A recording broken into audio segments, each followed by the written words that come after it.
Hi, everyone, and welcome to the show. This is episode number 60 of Pop Culturally Deprived, and today we're going to be talking about Pacific Rim on your Today We're Canceling the Apocalypse podcast. I'm Mandy Kay. And I'm Matthew Vose. Before we get into the show today, we wanted to remind everyone that if you want to reach out to us, make any comments or discussions on episodes we have recorded or have coming up, there's a number of ways you can do it. One of the best is using Twitter. If you tag with the hashtag PCDeprived, we will see your tweets. We'll be able to respond to you. It's a great way to join in the conversation. So if you do have thoughts, comments, questions, it's always really good getting questions for Mandy before a show. So hit us up using the hashtag or at Eloquent Gushing. But what we are here to talk about today is Pacific Rim, a more recent film. We don't often do films quite as recent as this, but why have you not seen Pacific Rim? I honestly have no idea, and there is no good reason for it. Yeah, pretty much.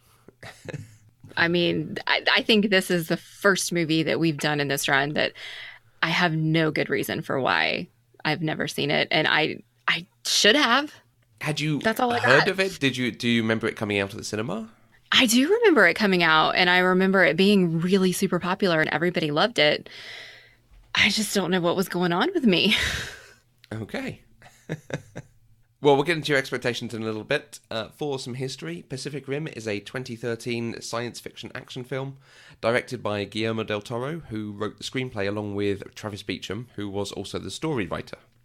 The film performed okay at the box office. It earned $400 million on a $190 million budget. Of more interest is that it only took $100 million in the US, but 3 times that internationally, so it was a very good success overseas. Del Toro wanted the film to be conscious of the heritage, but not a pastiche or an homage or a greatest hits.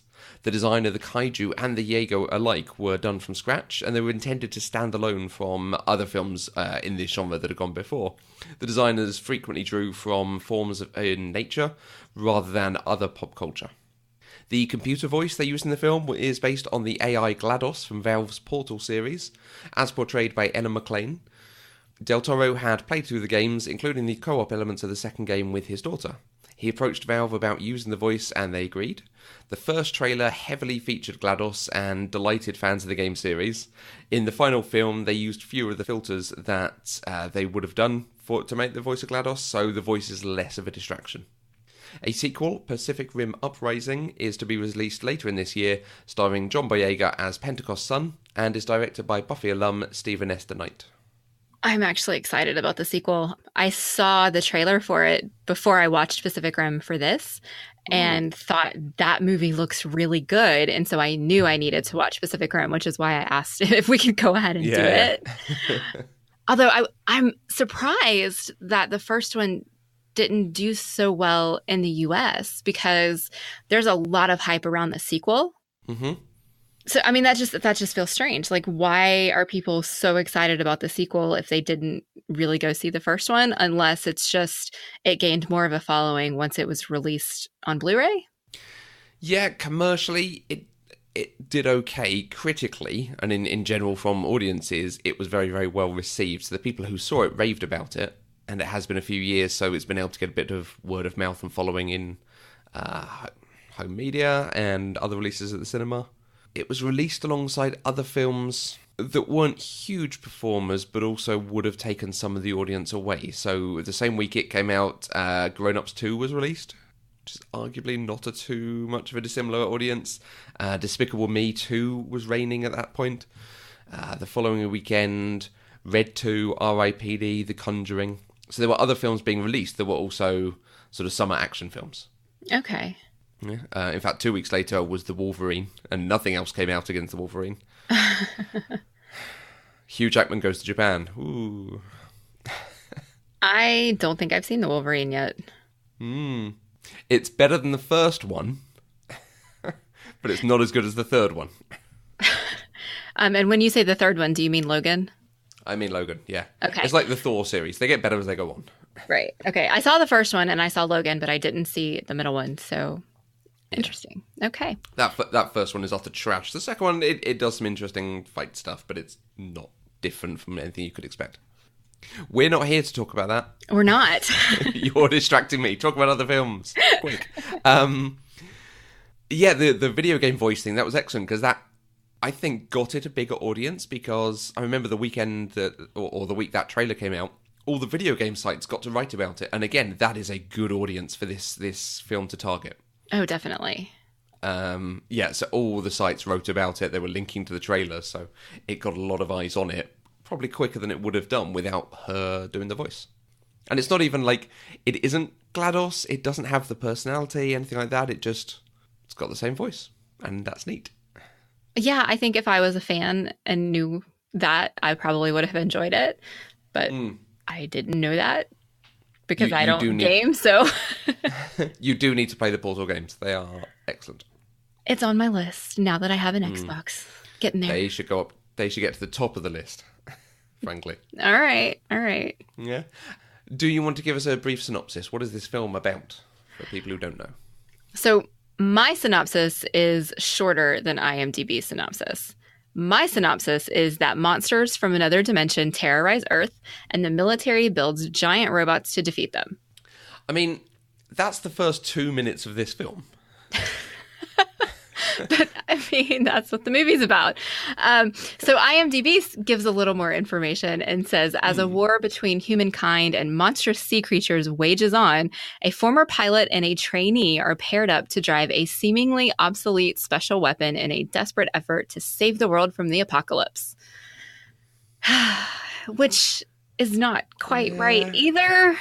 Not quite on song, but also a bit more about the film itself. Maybe, perhaps.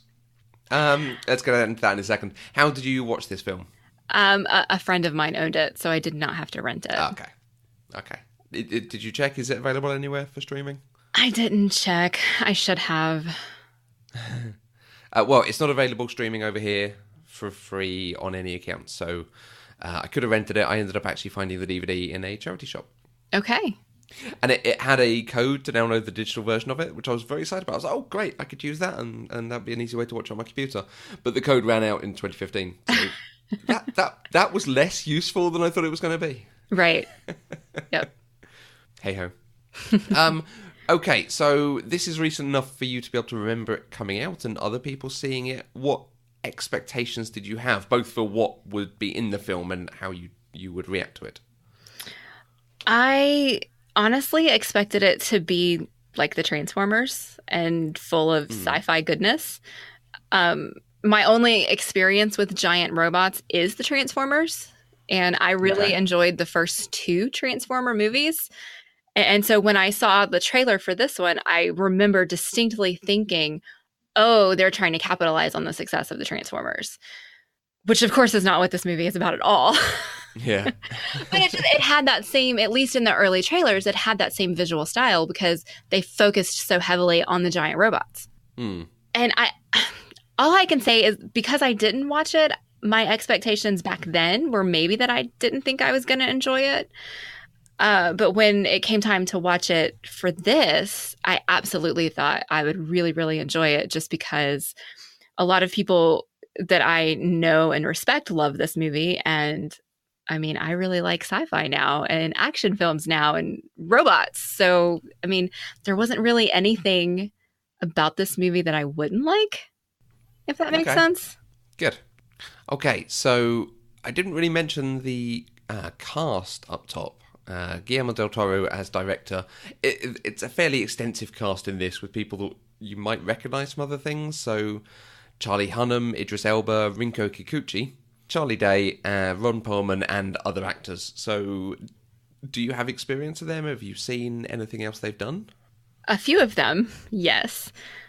As far as Guillermo del Toro being a director, this is the only movie I've seen, but he did write The Hobbit 1 and 2. So I've seen those.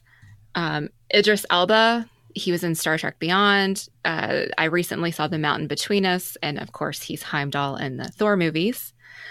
Ron Perlman, I know that he's Hellboy, but I haven't seen him. And apparently he did voices in Tangled, which I really love, and he was a goblin in Fantastic Beasts. But I didn't know that until I was looking at his filmography. He's just another one. He has a very distinctive face, and so you just kind of know who he is. Yeah.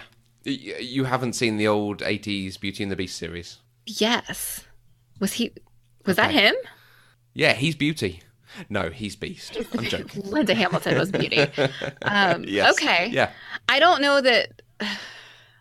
Wow, the makeup on that was really good. That doesn't look like his face. So I Hmm. wouldn't have put that together. And I just missed it when I was looking at his filmography. Yeah, and in Tangled, he's the evil brothers that Flynn is with at the beginning. Oh, okay. That makes sense. Yeah. All right. Flynn, Eugene, what do we call him? Yeah, and the other folks, this is the only thing I've ever seen them in. I have at least heard of Charlie Hunnam, however you say his name. I think I went with Hunnam. he's in Sons of Anarchy, Mm-hmm. which I haven't seen, but I'm just familiar Okay. with. Charlie. Charlie. Yeah, you haven't seen it because that's also got Ron Perlman in it. Oh, yeah, no, So definitely that would haven't have seen ticked it. off too. Yeah. And I never even heard of Charlie Day or Rinko Kikuchi. So Okay. I'm really kind of lacking on this cast, I think. Charlie Day, main chap in It's Always Sunny in Philadelphia, Yeah, I've never watched that. which I thought you might have seen. Okay. And Rinko, she's obviously done a lot of different things in both in her home country of Japan and some US stuff as well. She did one that I'm just throwing out as a recommendation for anyone interested. Kumiko the Treasure Hunter, which is about a lonely woman from Tokyo who watches the film Fargo, believes it's a true story, and goes to follow up on the events of Fargo without realising what the weather's like in that part of the US. It's good. It's a bit strange, but it is excellent. And yeah, Guillermo del Toro has done some amazing films.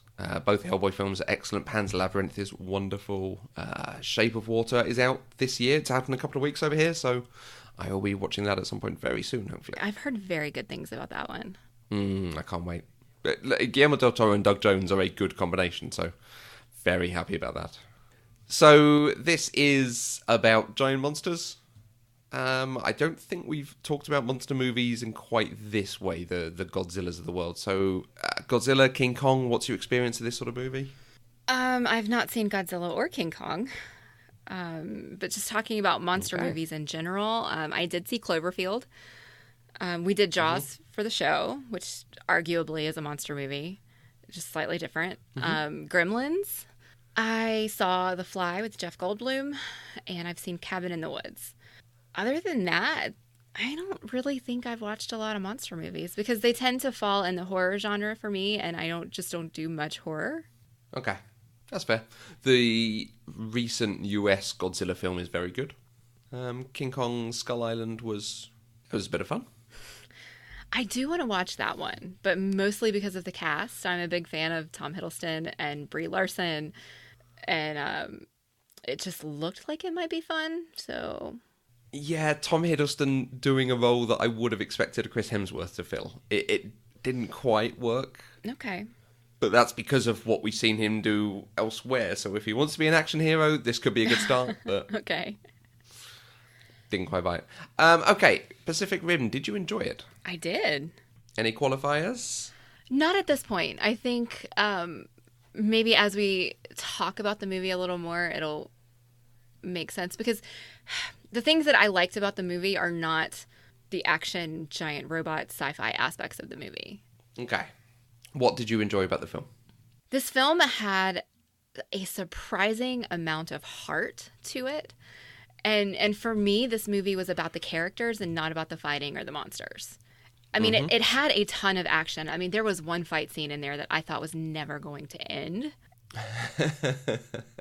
And I think that I thought it was never going to end because I was just kind of done with the action at that point, and I wanted to go back to the lives of these characters that I was getting invested in. I really enjoyed the relationship between Marshall, and Mako Mori. Watching him be so protective of her and then finally getting to see why later on was really, really nice.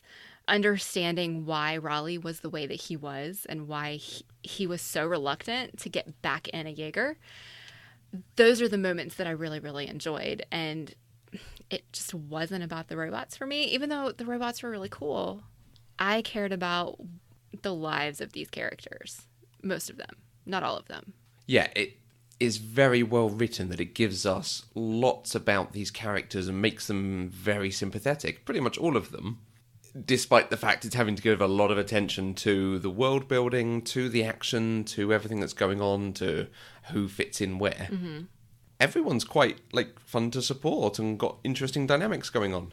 Yeah, even, like, the scientists. Usually those guys would be relegated to the side, and they would just have this tiny little supporting role, but they had their own storyline, and they were very integral to defeating them at the end, and it was great. The one thing that I did notice about this movie, though, that was surprising was the beginning was such a large exposition dump about what had happened previously that it felt like this was a sequel movie and they were recapping the first movie. Yeah. And so I was confused at first, and I was like, I'm pretty sure this is the first one and nothing came before, so why do I feel like I'm missing an entire story? Which I guess in some ways is good because they recapped the origin story without giving us the origin story. Yeah, from the trailers, because I was really excited to see this after the trailers. I thought, oh, great, robots and monsters fighting. This looks like it could be the Transformers film I always wanted. The story I was expecting was monsters attack over the first half hour, they create the robots, and then we see them fighting them back. Right. The entire story I was expecting to see was the first 10 minutes. Yes. Me too. That's what I was expecting.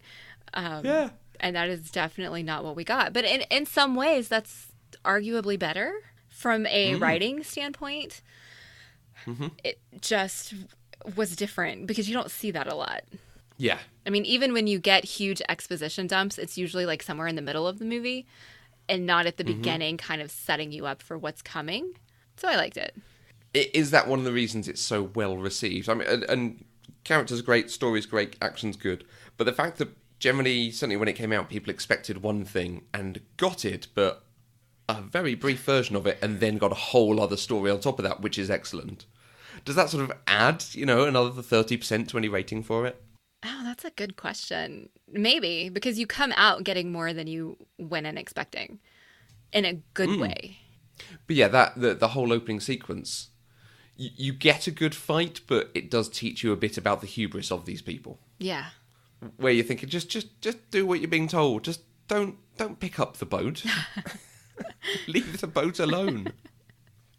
Yeah, that scene was interesting to me because after they had disobeyed and they picked up the boat, and then the marshal has yelled at them for that, but now he's yelling at them to run and to get away. Marshal is like, pick up the boat and go. And I'm like, just a minute ago, you said leave the boat alone. So I thought that was interesting and just a funny little detail. One of the things I love about the film is the visuals, whether it's an action sequence or not. The design of the world, particularly the Chateau d'Eau, once they finally get there, and they spend, also that's where they spend most of the film as well. You can feel it's been running for a good number of years now, and it's industrial and it's dirty, and there's a whole mess where people go and eat, and it feels realistic for what it's doing, housing giant robots. But then when they get into the sci-fi stuff, it is beautiful. There are strong colours always presented on screen, and the way each element is added to the robot to build it up. It's so well done, whilst also being like, yeah, this is probably how we would build it if we had to build giant robots to fight monsters. I love the verisimilitude of it. It's realistic, whilst also being ridiculous. I like that. Realistic and ridiculous. That's great. But particularly, and this is something I've not ruined the film for other people, but once you point it out, you can't not notice it, is the use of blue and orange throughout the film. Famously used together as colours because they're so striking against each other. It shows two sides to a conflict. If you go and Google blue and orange and you see all the posters, it's usually, the top half or the bottom half or the left and the right, and it is just a way to show action and things happening very strongly. This film is almost all blue and orange. Like lights over doors, at the top are blue and at the bottom orange. The lights in their helmets, the top is blue and the bottom is orange. the kaiju are blue and the portal is orange, and the whole film, it feels like there's almost two colours. I think there's a bit where there's a lot of green on screen. It's like, oh, that's quite a rest for my eyes. I quite like that. Okay, so here's the moment where I admit I did not pick up on this at all. And you pointed it out to me, and you asked me to go back and rewatch the 20-minute, essentially cold open of this movie to see it. Yeah. And honestly, it still didn't stand out to me. Okay. I mean, when I was looking for it, I saw the things like the blue of the kaiju and the blue in the helmets and things like that. But things like the lights on the doors, those are just not details that I pick up because I guess I'm just not observant to the setting of the movies that I'm watching. I really need to figure out how to train my brain to do this because I miss it every time. And I love that you see it and that you point it out. And you linked me an article that had all of those movie posters that were blue and orange. And I was like, wow, they really are. But just when I'm watching, I just don't see it. Like, it's like my eyes glaze right over it because I'm so focused on the characters, which can be detrimental in some films. Well, but you do watch for character, so I do. I get that's what you're focused on. I don't think I watch for production, but certainly good production does go a long way for me. I think you watch for production, considering that visuals and cinematography is always at the top of your list. Yeah, pretty much. The other thing I love about this is the speed of the film. Like I say, gets into it very quickly, but we only get a few of the kaiju fights really before we're at the end, and there's always something going on. There's always the relationship building, figuring out who's going to be his new co-pilot, getting the training done, dealing with her history with Stack of Pentecost, then getting into the kaiju attacks with 2 coming through, and then we're in Hong Kong and he's running for his life, but they're also fighting on the docks. The film never really takes a breath. Right. And then we're suddenly at the point where, this should be a triple event. There's only 2 come through, but now we're going to go and fight at the bottom of the sea. I remember thinking the big fight when they got to Hong Kong, that was the action sequence to me that just did not end. It went on forever and ever.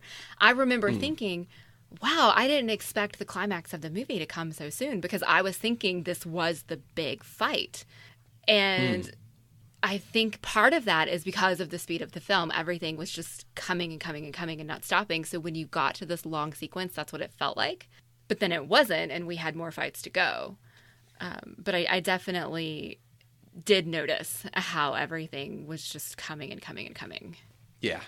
And arguably that the double kaiju fight in the middle is the big fight because once they go underwater, if you had a quick, speedy fight, you wouldn't be able to believe it so much. Like, these things are not going to move fast on land, and in the ocean, significantly less well. Right. So while we're talking about that big fight in Hong Kong, they ended it with, one of them, I guess it was Raleigh's Jaeger, that had their arm turned into this giant sword, and you, cut the kaiju in half. Mm-hmm. Why did they just not always use that sword? Why had we never seen it before? I mean, they could have won the whole dang thing if they just put that sword on all of the Jaegers, and then they could have, done what they needed to do. That bugged me. Am I the only one that bugged? No, there were other people who got annoyed at it. And it's really strange. It's one of those things I can always headcanon away and go I can understand that. That's fine. The flip side of the thing grows wings and then flies him into space. You can't fly into space with wings. Right. Yeah, that one bugged me too, but that was a monster, and so it was more believable that a monster would do that. But he had the sword the whole time. Why were they not using it? Yeah. I mean, it's almost as bad as they're building a wall to keep these things out, and I'm sorry, a wall is not going to keep these things out. Okay, so my typical headcanon is that the arm itself is useless if you have the sword out. Okay. The fact that it comes from the arm means it's part of the armor. So, any hit on that arm and it's completely crippled. Okay, yeah, that's fair. You'd want to keep it as a last resort because you don't want the kaiju to know you could do it, maybe? Like a super weapon? Maybe. Maybe it's the fact that the low gravity means they can use it better. Maybe. But this is something real hard here. That is all reaching. The one that I've read that I can believe is that all the weapons are about blunt force trauma and cauterizing wounds. They are about not letting the blood go from the kaiju. And we have the whole thing about them being toxic. Okay. So slicing up bits of a kaiju, probably not in the interest of anyone. Okay, see, now that I can get behind. That, yes. Okay, I will accept it now. I don't think necessarily that's the reason, but there are enough that I go, yeah, you wouldn't necessarily use it as your first thing. Okay. All right. I'll take that. It was really funny. I did not question it at all. And then, like, I remember after the film came out, everyone was like, yeah, but. It would also be really hard to keep sharp. Like, it slices through that kaiju. Mm-hmm. So it must be really damn sharp. Like, and as soon as you've sliced through anything, it's going to be just a butter knife, basically. Yeah, okay. Plus, narratively. It works quite well at that point, doesn't it? It does. It was really convenient. Which is why my thought was, why didn't they use the damn sword at the beginning? Like, when they were fighting that first one, it would have... But I guess he was in the ocean and they didn't want the blood to go everywhere. I don't know. I'll accept it and use that as my headcanon. Whatever. It was actually brought up in a bit of feedback to us. Our friend at Zinkstote said one of the questions he asked was, why not lead with a big chainsaw sword? Which, yes, there is enough there to question it. I think there's enough there to headcanon it away, maybe, perhaps. He also wondered why the scientists, so Charlie Day and Bern Gorman, why did they wander in from another film? It does feel like they wandered in from another film, but I ended up really liking them by the end of it. And I saw another trailer for the sequel yesterday, and they're in the sequel, and I got so excited. Oh, great. I haven't seen any trailers yet, so... I like that Star Wars thing that you can feel they have a history with each other. Mm-hmm. There is already a pre-existing relationship there that we're being shown part of, and a bit of insight into their history together, but generally this is just, we're stepping into this world at this point. Right. I always appreciate that in a film. I think it goes a long way to making it feel like a better experience for the audience. Yeah. I mean, established world is always a good place to go into a story because you're not having to worry about world building so much. I mean, you are, because you're still trying to tell your audience what's happening. But when you've already got this established universe, you're just letting the audience experience it, which is nice sometimes. And you usually need someone to step in who doesn't know what's going on and getting everything explained to you. But this does it, and that's why I'm calling on Star Wars as a direct thing, direct comparison, because we don't have anyone like that. We don't have an audience surrogate. We just pick it up from the discussions everyone has. Right. You get all that exposition at the beginning, and then you learn the relationships as we go through. And particularly, like you say, Mako and Stack of Pentecost's relationship is the big one that gets reveals. Mm-hmm. But we get told who is brother and sister and who is father and son. Right. It's nice. The other question that Steve asked us was about Mako Mori. He asked about the Mako Mori test that the film gave rise to. Which I had never heard of.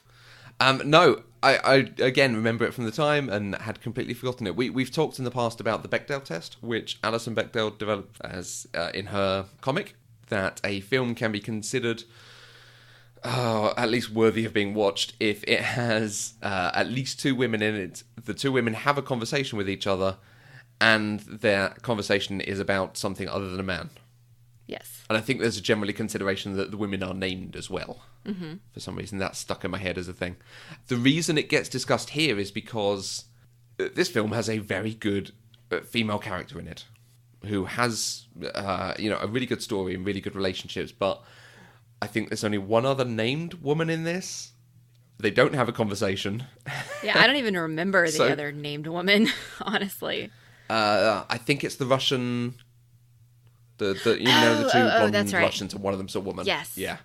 So this film does not pass the Bechdel test. No. But there was a big discussion about, but it is a film worth watching if you like a film that represents a woman well and has a good story. So the Mako Mori test was proposed on Tumblr. A user who went by the handle Chyla said that the Mako Mori test should have Any movie should have at least one female character. That character should get their own narrative arc, and that arc is not about supporting a man's story. Which is fantastic. Yeah, it does apply to this film absolutely bang on. Mm-hmm. I don't know how it applies to other films and whether it's easier or harder to pass than the Bechdel test. I'm trying to think. So the character that's coming to mind is Black Widow. Mm-hmm. Uhura from Star Trek doesn't. Right. Hers is all about her relationship with Spock. Mm-hmm. Every single time, I think it's about her and Spock. Mm-hmm. Which, Ray does, but you know she's also the main character of those films. So. Yeah. Jen Erso does too in Rogue One, but she's the main character. The story is hers. Yeah. Mm. Well, it's an interesting thing to think about, though, and I think if there's a film that passes both the Bechdel test and the Makomori test, then it's doing really good. So in reading up on them, I found two other tests of this type, which I thought were worth mentioning. Have we discussed the sexy lamp test? I don't think so. Okay, maybe on Across the Arrowverse. The sexy lamp test is effectively, can a woman be replaced by a sexy lamp and still have the same impact on a film or not? Oh, wow. That is terrible. Which is terrible, but a lot of the time, certainly older films, like, you know, Ferris Bueller. Well, yeah, that's true. Yeah. And then there was also a good one of the Furiosa test from Mad Max Fury Road, which I know you haven't seen, but you'll know some of this. The test is, does the inclusion of women in the film make men annoyed? In which case it passes the Furiosa test. Okay. And I think, I can't remember what the phraseology we used was, but it was make idiot internet boys annoyed or something. Oh, okay. Which, great. That's a good one. And that sort of film, yes, I will go and see it. Absolutely. All right. Sounds good. Such as, like, Ghostbusters 2016. Yes. Mm-hmm. I want to gush about that movie some more. But we're here to talk about Pacific Rim, so... While we're on feedback from people, we heard from @ThisAShore, who said about Pacific Rim, love it, love it, love it, love it. I also forget most of it every time because I loved Neon Genesis Evangelion, and they aren't the same thing, but sort of occupy the same space in my mind. I don't know what that is. Now, well, so I've never been into robot things. Gundam, people fighting in robots, Transformers. For whatever reason, it's just not something I watched growing up or when I got into anime and manga. And Neon Genesis Evangelion is a great example of it, but it's not something I could talk about. So I reached out and said, actually, as someone who likes mecha films, how would you consider the detail of Pacific Rim? Does it treat the idea of giant robots well? Her response was, I thought they did it brilliantly. I loved the weight of it all, and no one understands mecha and big monsters like Guillermo. Plus, he brought a really human connection to it. It was a fine realization for me. Yeah, definitely, as far as the human connection goes. You don't expect that in a movie that's on the surface about giant robots fighting giant monsters. But there was such a depth of human connection in this movie that was touching and memorable and made the movie so much better than I thought it would ever be.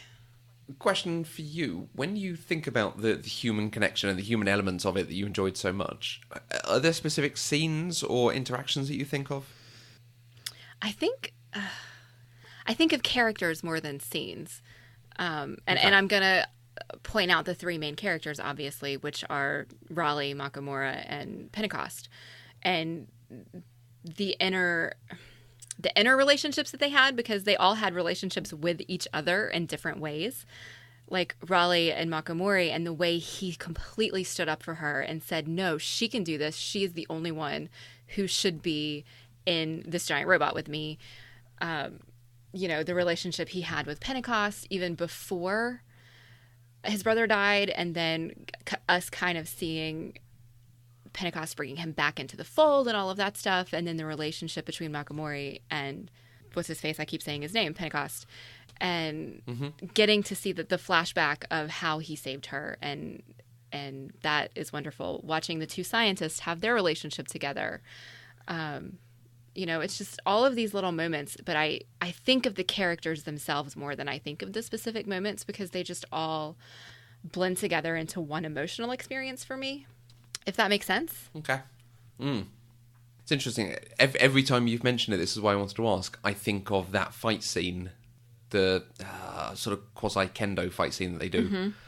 I'm not entirely sure if it's kendo, so hopefully someone might point out and tell me what martial art it is. But that whole sequence where you have... And it is brilliantly directed. It's wonderful to see the fighting. It's all very, very good. Mm-hmm. Highly technical. But Raleigh and Mako talking through it and him objecting to her, objecting to him, and Stacker saying, no, she's not fighting you, and then eventually caving. And even though she's really good, him going like, no, I'm going to make my decision. Right. It deals with all of the different relationships going on in what feels like a very enclosed, claustrophobic space, given how much time we spend outdoors with these giant robots. Right. It's a nice counterpoint to, and probably designed that way, counterpoint to what we see in the rest of the film. There was a comment I saw, something like one of the ways that he filmed the fight sequence between Mako and Raleigh was he tried to film it more like he would film a love sequence. So that you got some of that physicality of them being together rather than it just being a normal martial arts sequence.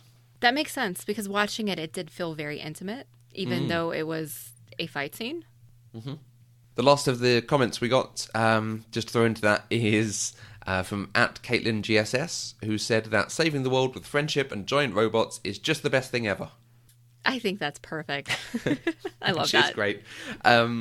I think I mentioned this last week for when we were talking about Parks and Rec, but her talking about the fact that found family is one of her favourite things. And there is an element of that in this. Oh, absolutely. I mean, there's a lot of actual family in this too, which makes sense true. Because drifting, while I don't really understand the technology behind drifting, I just kind of accept it as this is a thing in this world. It makes sense that it would be something that would work better between family because you have a bond already. Mm-hmm. So we got a lot of actual family in this movie, but then we did have the chosen family like Raleigh and Makomori and Stacker. And even to some extent, Raleigh and Stacker. Because they had an interesting relationship. Even though Raleigh disappeared for 5 years, there was definitely something there. Yeah. Yeah, because it wasn't quite paternal. But it wasn't really more than anything, boss, subordinate. Yeah, it was very like something from the military, actually, now I think about it. So, yeah, they portrayed that really well. Well done, chaps. Yeah, but even the scientists, you got the sense of siblings. Yes. Much so. Much so. That's not great. a phrase that people say. Much so. Yeah. Apparently I say that now, so. You do. What were your much so moments of this film? There are two that really stick out. I know I keep mentioning the flashback for Makomori when she was a child, and we see how terrified she was and how Stacker finds her. But the actress who played her, who played the child, Makomori, was incredible. Her facial expressions, the way she moved her body, for someone to be that young and have such a command of themselves was astonishing to me, and I really, really enjoyed it.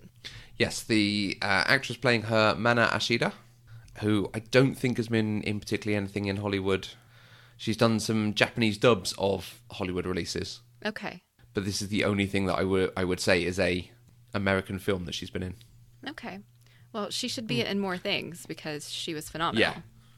She was exceptional. She was so good. You got the sense of fear. It was the beautiful hiding when she's trying to hide from the monster that's tracking her down. You get a real sense that this giant monster is trying to find just her. Right. And the Stacker is turning up to save her. Right. Yeah, lovely. And one of my very favorite lines from this movie was when Stacker is, I think he was talking to Raleigh, but I'm not sure. But he says, "We're not the army anymore. We're the resistance." And that just kind of, it's one of those lines that's designed to inspire you and to pump you up and to make you really want to say, yeah. And it worked on me, at least. I really liked it. So that, I mean, that was good. There were a few other lines. I think one, again, it's a Stacker line when he says, "You, shut up. You, keep talking." And I think he's talking to the scientists at that point, and I really like that. It made me laugh because previous to this, he had just ignored them completely and would never let them talk and shut them down at every turn. And then all of a sudden, he's, "You, keep talking," and I liked it. Nice. It's funny, you hear those lines and you're like, oh, pumped up. Yeah, come on, let's go get them. I'm always like, bet that was in the trailer. They do tend to use the best lines in the trailers, which can be frustrating. Yeah, those very blunt, succinct, this is the core of the film stuff. Yeah. So what about you? What did you like the most about this movie besides the use of color? Like you, Mako Mori, both as a little girl and Rinko, who played her older, is a wonderful character. Yes. Well developed, has an interesting story. I loved This might be the reason I saw the blue and orange in the cinema, because I thought they were doing it initially. I hadn't noticed it until her introduction. I'm like, oh, she's got blue in her hair. That's interesting. Mm-hmm. Oh, and she's wearing a blue coat in her flashback. Okay. So now we can see the sort of, the blue and the blue linking together. Oh no, hang on, the whole film's blue. There's a whole blue filter over this. Okay. But it's great. There's touches like that are really nice. Her introduction in general, walking through and you can only see the umbrella, but you've got this rain pouring off the umbrella, and then the camera slowly comes down and reveals her. You know she's someone of significance in this world. Right. Not many characters get such a good introduction. It was a great introduction, and it really made me take notice of her. Yeah. And it ends on the great moment of her being sad that he's dead and him waking up and being like, I can't breathe, you're choking me. Yeah, she did have some good humor, too. I mean, she was very, very serious, but, things like she was watching him through the peephole. Yeah. It cracked me up. Even before that, where she sees him taking her shirt off, and then when he looks at her, and she does the sort of slightly girlish, I can't be looking, gotta run into my room. Right, yeah. There's a little bit of the stereotypical Japanese demure woman going on, her talking in a slightly higher voice and being a bit girlish in the way she talks, but that gets less as the film goes on, and obviously she becomes more comfortable with the people around her. So that is a very cultural thing coming in, but I can see it grating a little bit. Right. But it does help to add some insight into her character and into her her place in this world. And actually on that, the fact this is called Pacific Rim, it could very much be, we have to defend Seattle and San Francisco and Portland and Los Angeles and some of Alaska. And maybe we'll have a trip to Hawaii. But they don't do that. They go to China. They have we see Australia being attacked and defences down there. We see it happening in Japan. It is all of the Pacific Rim that gets involved, and they blend the cultures.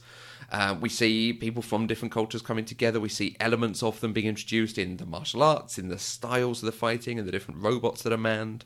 I love the way they bring this in and really make it feel like, this is a bigger thing than just, they've attacked Los Angeles and New York and Washington, D.C. Right. Thanks, Independence Day. Yeah. Although I will say I did really enjoy that we had some of the setting in Sitka, Alaska. Because the only reason I know that there's a town in Alaska called Sitka is because our friend Brandon lives there. Yeah. And I remember, as soon as it came up, yeah. Yeah, I remember thinking, I wonder if Brandon's going to be in this, which obviously I knew he wasn't, but, Sitka. It's set in the future, so. Yeah. Yeah. And it's really funny because so much of the cast is from the Atlantic Rim. There are several people from England, there's people from New York. There's not many who actually live on the west coast of America, and obviously there's one person from Japan. Right. They still did it really well. I know I've heard people say this is very much like a live action anime, but I really can't speak to that because I don't know much about anime. Do you? Is that something that you saw that you think is something they did well, or? Yes, I can see what they're saying. It doesn't quite have some of the same, speed or gloss of anime. Like I said, there's a very industrial feel to this. It's not well lit, and obviously that's part of the problem with something being animated or even just a cartoon or a comic. Generally, the colours are a lot stronger in this. although I know I've said there's lots of colours, it's downplayed. It's not as... Things aren't bright and shiny in this for the most part. Right. What it is like, it's very like a video game. Oh, it's so like a video game. I mean, even the whole drift concept feels like something out of a game, particularly a multiplayer, the two of you squad up to man this giant robot thing. But like when they're fighting, they call out the special moves they're going to do. Like, rocket fist, punch it, go! Yeah, that's funny. I watched the new Jumanji yesterday, and one of the characters is very much a video gamer, and that's what he does. As he's doing it, he's sitting there saying things like, block, parry, uppercut. Yeah. It was... And in this, there's so much of that that's like, oh, wow. This is... And it's structured in the same way of going out on missions, going back to base, manage your squad in a XCOM sort of way. Yeah. Okay. It's great. And, I like video games, so that's probably one of the reasons I like this film so much. Fair enough. All right, well, so do you have any recommendations for us to follow up after Pacific Rim? We talked at the beginning about other giant monster movies. Obviously, there are 50, 60 years now of Godzilla things for you to watch, as well as King Kong. Obviously, there's been a couple more Cloverfield films. Is there anything else you're interested in watching? I do want to see the Cloverfield films. I've seen the first one. I want to see 2, and now that they just dropped the 3rd one on Netflix, I really do want to see those. I want to see Pan's Labyrinth, which I don't know if that's a monster movie, but I know it's Del Toro, right? Yeah. Okay. So yeah, I'm not sure that I'm up for watching 60 Years of Godzilla, but maybe if we pick one. No. Yeah. Let's pick one, and maybe I can do that one. I really enjoyed the recent Godzilla film, and that's another one that's kind of starting a new franchise. I don't remember a Godzilla film coming out recently. What is wrong with me? I want to say 2014. Yeah, 2014. Huh. Yeah, I have no memory of that. Yeah, I thoroughly enjoyed it. I was surprised by it. It did some good stuff. Okay. From the chap who directed Rogue One. So. Okay. Interesting. Well, we might have to put that one on the list then. And I will definitely be going to see Pacific Rim Uprising. I'm really looking forward to it. Every time I see the trailer, I just think, wow, that looks like a really good and spectacularly stunning movie. Plus, I'm a big fan of John Boyega, so... Yeah. And Stephen Esther Knight. Yes.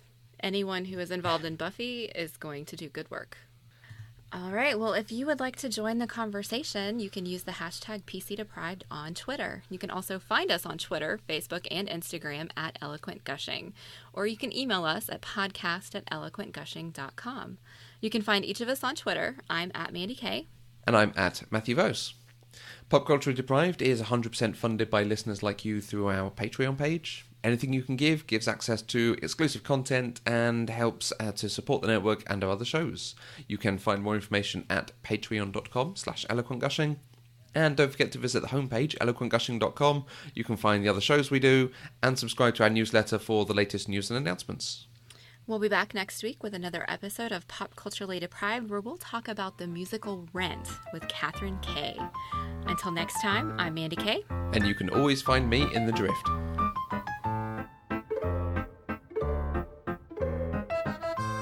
Pop Culturally Deprived is an Eloquent Gushing production. For more information, visit eloquentgushing.com or find us on Twitter at Eloquent Gushing.